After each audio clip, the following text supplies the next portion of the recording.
हैं, जो नतीजे सामने नजर आ रहे हैं, तो ये बिल्कुल ही उसको धराशायी कर दिया। और फिर उसके बाद ईवीएम के ऊपर तो आना ही था, वो तो स्वाभाविक है कि खिसियानी बिल्ली खंबा नोचे, कहावत है। तो वो तो अब नहीं, हम नहीं जीते तो आप कैसे जीत गए? वही हाल है। तो आपकी साड़ी मड़ी साड़ी से सफेद कैसे, वो भी सामने आता है। तो राज्य इस बड़ी प्रकार की भावुक करने वाली तस्वीरें हैं स्क्रीन पर चल रही, आप भी देख पा रहे होंगे। एक लाडली बहना सीएम हाउस में गुलाब का फूल लेकर मामा के पास, अपने भैया के पास पहुंची है, और मामा भी देखिए हम्म कितनी आत्मीयता के साथ उनको गले लगा रहे हैं।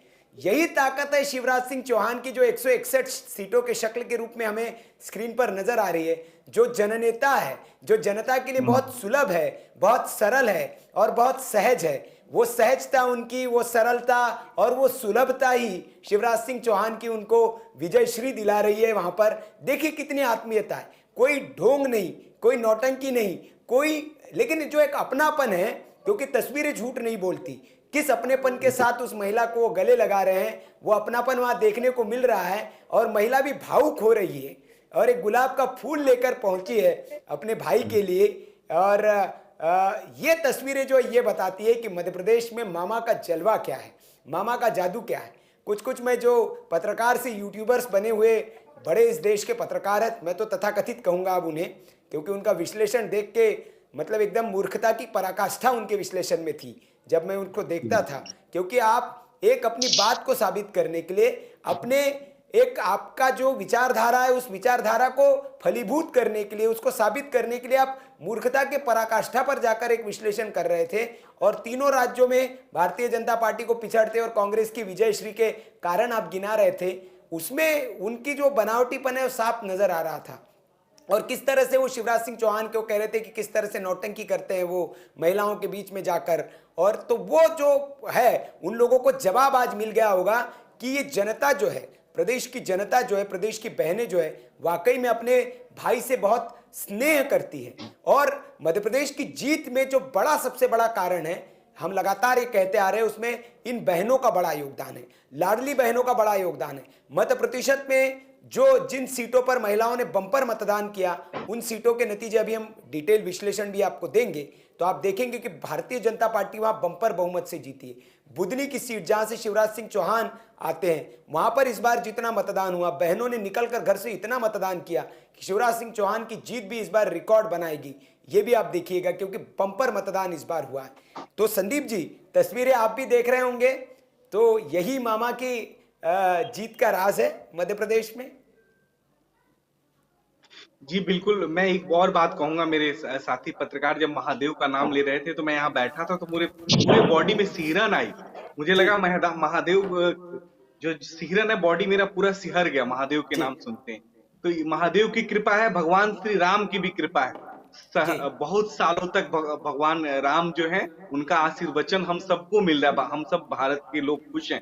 और मामा के साथ तो जो प्यार है, वो एक बार फिराक गोरखपुरी का एक शेर है कि तू ये मत समझ कि फिराक तेरे फिराक में है, फिराक तो उसके फिराक में है तो जो तेरे फिराक में है। तो वाह वाह। मध्य प्रदेश की जनता ने, जो जी लोग भी शिवराज जी के फिराक में थे, वो जनता उनके फिराक में थी कि तुम मामा को हटाना चाहते हो, हम तुम्हें ही हटा के दिखाते हैं। तो जी आज वो प्रेम जो है, वो प्रेम प्रतिफल दिख रहा है और भावुकता दिख रही है। आज मेरे आंखों में सर से खुशी के आंसू भी पहली बार आए। अ, चलिए। ऐसा मुझे प्रतीत हो रहा है। तो मुझे लग रहा है कि ये बहुत बड़ी बात है, और आप जो विषय रख रहे हैं वो भावनाएं और काफी जोड़ दे रही हैं, कटुता को विराम लगा दे रही हैं। और जी ये यही इसी को राम राज्य कहते हैं। ये जी शुरुआत है, ये जी। अभी आगे देखिए होता नहीं, क्या है। आप कांग्रेस के जैसे लिए चिंतन का विषय है, सत्य। क्योंकि गुजरात के बाद मध्य प्रदेश एक ऐसा गढ़ भारतीय जनता पार्टी का तैयार हुआ है जिसको भेदना अब नामुमकिन सा लगते लगते जा रहा है। क्योंकि 18 साल एक दल सत्ता में रहे, 18 साल से ज्यादा, और एक ही व्यक्ति मुख्यमंत्री लगभग 15 साल रहे, और उसके बावजूद इतनी ट्रिमेंडस जीत अगर वहां मिलती है, इतनी बड़ी सीटों के अंतर से अगर जीत रही है वो पार्टी, तो जरूर कांग्रेस पार्टी को विश्लेषण करने की जरूरत है, मंथन और चिंतन करने की जरूरत है।